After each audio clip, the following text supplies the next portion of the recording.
ከዚህ አምላክ ጋር ከመኖር በላይ ለሰው ምን የሚጠቅመው ነገር በምድርና በሰማይ ውስጥ አለ? ምን ቃላት ይገልጸዋል? ምን ቅኔ ይበቃዋል? ምን ስፍራ አለው? በደረቱ የሲኦልን እሳት ታቅፎ ከማሻገር በላይ እንዲህ አይነት አባት የት ይገኛል?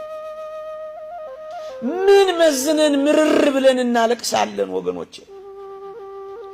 ምን አስበን ሞቱብን ብለን እንጨነቃለን? ከኛ በላይ ከሚወዳቸው አምላክ በላይ እንዴት አድርገን ልንወዳቸውና ልናፈቅራቸው እንችላለን?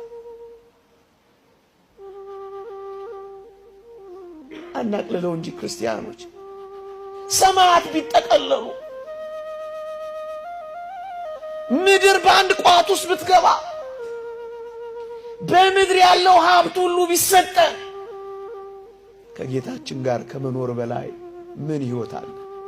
እባካችሁ እንደ ቀላል እንዳትመዝኑት።